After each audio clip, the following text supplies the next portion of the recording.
All right. In this video, we are going to go over the functional requirements. I hope that you watched the interview with Johnny there as we talked about what we wanted the application to do. So he is the business owner of it, and the application is going to be for Running for Brews. This is a social running club. It's all over the U.S., and they're hoping to get some international locations soon. They're over 35 locations, I think, right now. And you can see here on the screen, I have a picture of one of our typical runs, a group of runners. And what this application is going to do is it's going to be a loyalty tracking application. So the thought is when club members attend a running meeting, they'll receive credit for the visit. Right now, they're using punch cards, which is just horribly awful.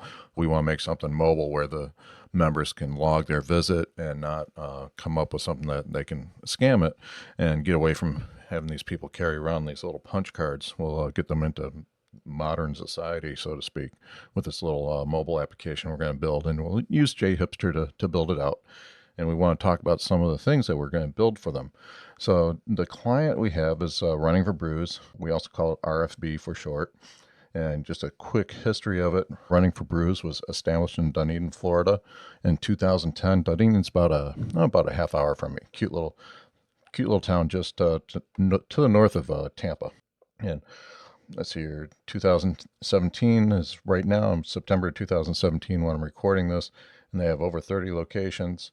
And the way it works, each running event is led by an organizer. That organizer is there to help kick off the run, sign people in. They do little raffle surprises and announce events and whatnot. Now, Running for Brews is an organization that they do have advertising sponsors, shockingly enough, usually craft beer organizations, that help support our loyalty program.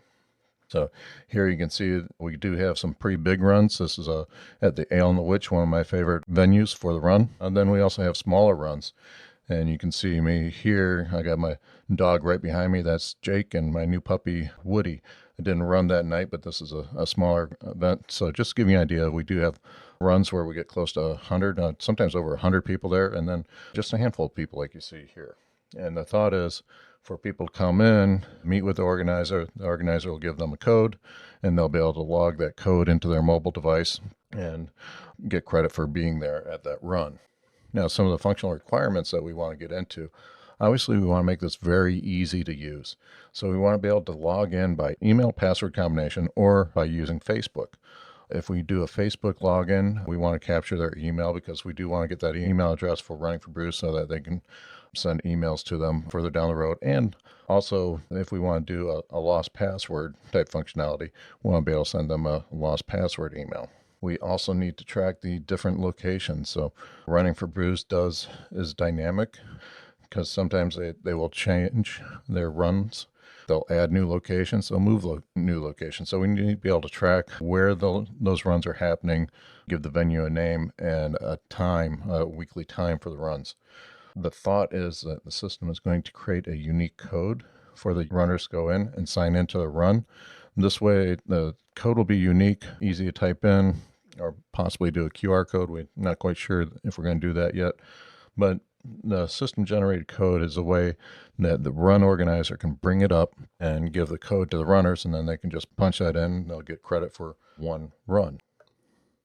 Now, setting this up, we are going to need to have some multiple security roles. I'm calling it root because that's going to be a system admin. So this will be like the super user, have full access to everything. And then we want an admin user. And by an admin user, I'm talking somebody that's going to be working for Running for Brews, and that's going to be overseeing the loyalty program. That admin user is like going to be able to add in organizers, promote people from a runner to an organizer and vice versa, and also set up the different locations. So I got some more of the details here. Like I said, the admin user can promote and demote users to admin or organizer users, or just as regular runners too.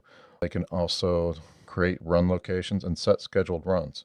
Admin and organizers can also access the unique run code. Now, we don't want general people to be able to access that code because then they could sit at home and cheat the system, so to speak. And then everybody should be able to change their passwords. They should be able to change their email address as well. And we are going to allow the users to set a, so to speak, home location that will be their preferred venue. Then we want each location to be able to view a leaderboard of the users there. So just show our top runners of attending events there. And then this last bullet point here, this is kind of important. We want to track when there's been 10 failed login attempts over a certain period of time. We want to automatically lock out that user for 10 minutes. And this is a pretty simple way to prevent someone from doing like a dictionary attack on the passwords trying to get into the system, because we'll lock them out for a period of time, then automatically unlock that account. And this also gives you an opportunity to show you how to use events within Spring and also set up the scheduler.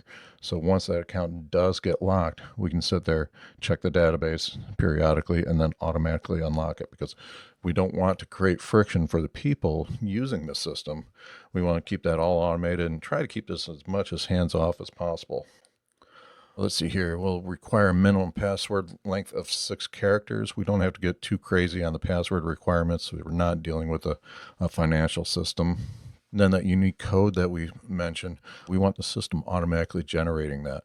And again, this is something that we can do off a scheduler. So we'll set up a way to create that code, and we'll put it on a schedule that it will run automatically and generate it. And let's see here. Then, of course, when a user does log in, we want to log that code and the user that logged it and date and time. So some of the things that we want to be tracking there. So this is going to be a fun application to build. I'm pretty excited about it. You're going to get to see us go through the design, actually build it, test it, and ultimately we're going to show you how to deploy it. And we will get it deployed out there. And Running for Brews as an organization is very excited to start using this application. I think it's going to be a fun little project for us to show you.